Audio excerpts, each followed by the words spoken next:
Hello, welcome to my channel. நீங்கள் இந்த ஸ்டோரியை பார்க்க வந்திருக்கீங்களா? அப்போது கண்டிப்பாக உங்களோட லைஃப்பில் ஒரு நல்ல சேஞ்சஸ் வரப்போகுதுன்னு அர்த்தம். வாங்க வீடியோக்குள்ளே போகலாம். இந்த ஸ்டோரியில் நம்ம பார்க்க போகிறது என்னதுன்னா, அறிவு விரலில் இல்லை, அது காற்ற வழியில் தான் இருக்குதுன்னு அர்த்தம். அது ஒரு கடற்கரை ஓரம். அந்த வெள்ளி மணலில் அமர்ந்திருந்தான் சிறுவன் அரவிந்த். அவனுக்கு 16 வயசு இருக்கும். அவன் மனசில் கேள்விகள் நெருங்கிக்கிட்டே இருந்தது. அவனை வளர்த்தவர் ஒரு பௌத்த துறவி, ஆசான் கிருபானந்தர். அவர் வயசானவராக இருந்தாலும் பேச்சில் ஒரு 40 வயசு மாதிரி தான் ஒரு உயிரோட்டமாக இருக்கும். எளிமையான ஆடைகள் தான் உடுத்துவார். ஆழமான பார்வை, அதிகம் பேசாதவர். அந்த சாயந்தர நேரம் அரவிந்த் வந்து கேட்குறான் ஆசான்கிட்ட, நீங்கள் சொல்லுற ஞானம் எதுவுமே எனக்கு தோணுற மாதிரி இல்லை, எல்லாமே கண்முன் நடக்கிற மாயை மாதிரி இருக்குது, என்ன செய்கிறதுன்னு கேட்குறான். அதற்கு ஆசான் சிரிச்சுக்கிட்டே சொல்கிறாரு, கடற்கரை ஓரத்தில் இருக்கிற குன்றை பார்த்து அதை கை காட்டி கேட்குறாரு, இது என்னன்னு. அவனும் குன்றுன்னு சொல்கிறான். இதை அந்த குன்று அங்கே இருக்குன்னு மற்றவங்களுக்கு நீ எப்படி சொல்லுவ அப்படின்னு சொல்கிறாரு. இதோ இருக்குது பாருங்கன்னு விரலை காட்டி சொல்லுவேன்னு சொல்கிறான். அப்போது ஆசான் மெதுவாக கேட்குறாரு, நீ இப்போது காமிச்ச குன்று பெருசா இல்லை உன் விரல் பெருசான்னு கேட்குறாரு. எது முக்கியம் அப்படிங்கிற ஒரு குழப்பத்தில் அரவிந்த் இருந்தான். மறுநாள் ஆசான் அரவிந்துக்கு எதுவுமே சொல்லிக் கொடுக்கல. ஆனால் அரவிந்த் தினமும் கேள்விகளோட போராடிக்கிட்டு இருந்தான். நான் யார், கடவுள் இருக்கிறாங்களா, உண்மை என்ன அப்படிங்கிற ஒரு கேள்வி பதட்டத்தோடையே இருந்தான். ஒரு நாள் நைட்டு ஆசான் திடீர்னு அரவிந்தை கூப்பிட்டு பேசுகிறாரு. நீ சந்தேகங்களில் மூழ்கி இருக்கிற எனக்கு தெரியும், ஆனால் அதை தீர்க்கிற வழி நான் விவரிக்கிறதுல இல்லை, நேரடி உணர்வில் தான் இருக்குது. ஆனால் அரவிந்த் எனக்கு விளக்கம் தேவைன்னு சொல்லி கேட்குறான்.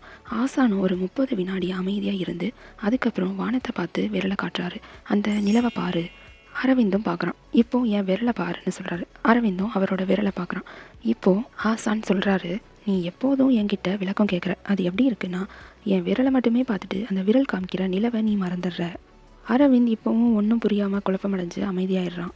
கடந்த ஒரு மாதமாக அரவிந்த் 1000 புத்தகங்களை வாசிச்சிருக்கான். ஆனாலும் அவன் மனம் அமைதியாகலை. ஆசான் அமைதியாகவே தான் இருந்தாங்க, எந்த பதிலும் சொல்லலை. அரவிந்த் ஒரு நாள் வெறுப்போட சொன்னான், நீங்கள் சொல்கிறதெல்லாம் வித்தியாசமானது, ஆனால் எந்த ஒரு பதிலும் எனக்கு கிடைக்கல, நான் எதையுமே உணர மாட்டேன் மாதிரி தெரியுது அப்படின்னு சொல்கிறான். ஆசான் அதை கேட்டு அமைதியாக இருந்துட்டு நிதானமாக ஒரு கல்லை எடுத்து தண்ணியில் வீசுகிறாங்க. அரவிந்தும் அதை பொறுமையாக பார்க்குறான். அந்த தண்ணியில் சுற்றிலும் ஒரு வட்டங்களாக உருவாகுது.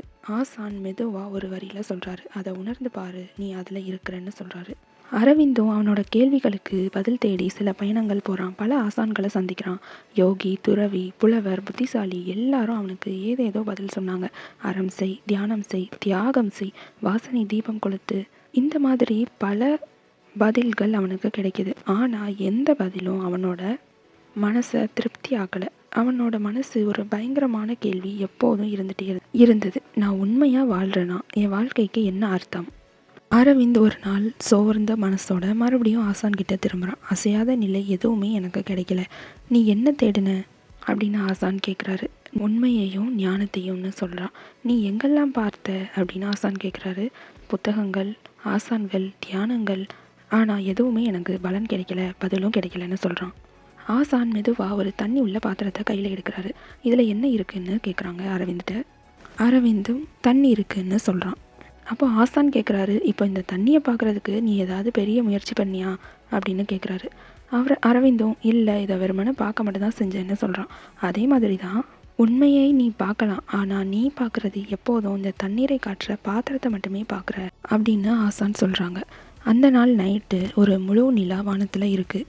அரவிந்த் தனியாக கடற்கரையில் நடக்கிறான். வானத்தை பார்க்குறான்.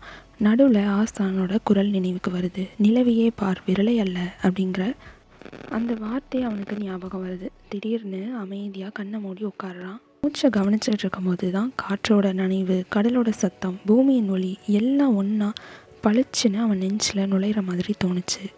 இப்போது அவன் புரிஞ்சுக்கிட்டான், அவங்கிறது தனிப்பட்ட ஒரு நான் கிடையாது. அவன் பார்க்குற எல்லா விஷயமும் அது அவன் தான். இப்போது வெளியில் நிலா இருக்குது, உள்ளே ஒளி இருக்குது.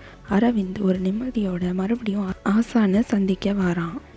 ஆசானே, உங்களோட விரல் எனக்கு பதில் தரல, ஆனால் அது என்னோட நிலவின் ஒளி மாதிரி என்னைய பயணிக்க வச்சதுன்னு சொல்கிறான்.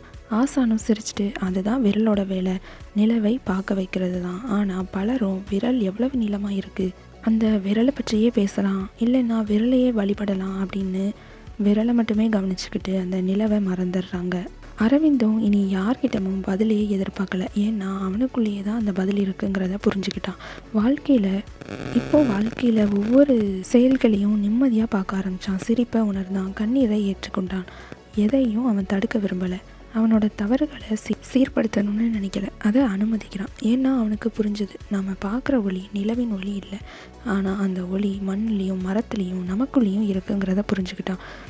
விரல் நிலவை காட்டுகிறது, ஆனால் அந்த விரலை கடவுளாக்கக்கூடாது, அதை காமிக்கிற நிலவை தான் பார்க்கணும். இந்த ஸ்டோரியிலேருந்து நீங்கள் புரிஞ்சுக்கிட்டதை கமெண்ட் பண்ணுங்கள், சேனலை சப்ஸ்கிரைப் பண்ணுங்கள். தேங்க்யூ ஃபார் வாட்சிங்.